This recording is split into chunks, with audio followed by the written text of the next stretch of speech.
ঢাকা কলেজের এইচএসসি প্রথম বছরের ছাত্রের গতকাল বিভিন্ন পত্রিকায় ছবি ছাপা হয়েছিল, যেখানে তাকে দড়ি বাঁধা অবস্থায় দেখা গেছে আর তাকে আদালত 7 দিনের রিমান্ডে দিয়েছিল।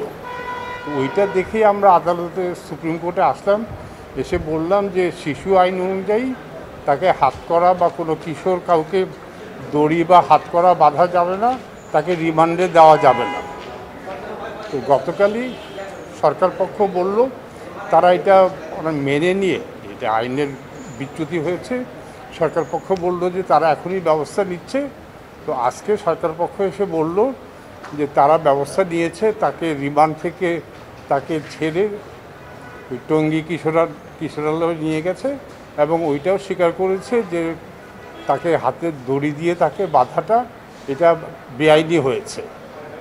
তো এর পরিপ্রেক্ষিতে বিচারপতিরাও বললেন রাষ্ট্রপক্ষ যখন স্বীকার করে নিয়েছে যে তারা বেআইনি কাজ করেছে, অতএব আমাদের খুব আইনগত বিবেচনায় এটা তো আর এখন আপনার যেই আপত্তি ছিল, আপত্তিটা মীমাংসা হয়ে গেছে। অতএব এই মীমাংসা হয়ে গেছে এবং এতে আমার মনে হয় যে যেটা লাভ হবে বা সবাই যেটা জানা হবে যে 18 বছরের কম কোনো কাউকে যদি পুলিশ গ্রেফতারও করতে চায়, তাকে হাতে কবজি পরানো যাবে না, তাকে দড়ি দিয়ে বাঁধা যাবে না এবং সাধারণ আদালতে তাকে নেওয়া যাবে না, তাকে কিশোর আদালতে বা জুভিনাইল কোর্টে নিতে হবে। এটাই হয়তো আমাদের আজকের যেটা পেলাম। হ্যাঁ হ্যাঁ, কোর্ট বলেছে যে এটা তাকে যে তার সাথে যে বেআইনি আচরণ করা হয়েছে এটার জন্য ক্ষতিপূরণ চাইলে ওটা অন্য আদালতে ক্ষতিপূরণের জন্য আলাদা দরখাস্ত আপনারা নিয়ে আসতে কেউ বাধা দিবেন না।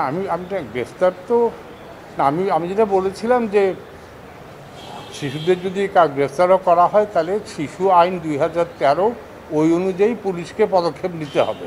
এটা অবশ্য কোর্টও বললেন যে, আমি যেটা বলছি আজকের এই ঘটনার পরে, আর আমি যেটা বলেছি যে শিশু আইন 2013 আমাদের কোনো চর্চা নাই। আইনে বলা আছে শিশুর অনেক অধিকারের কথা, কিন্তু কেউ জানেন না, মানে না। এবং এই শিশু আইন নিয়ে আমাদের কোনো হাইকোর্টের কোনো বড় জাজমেন্টও নাই। শিশু আইনে তো 10-11 বছর হয়ে গেল।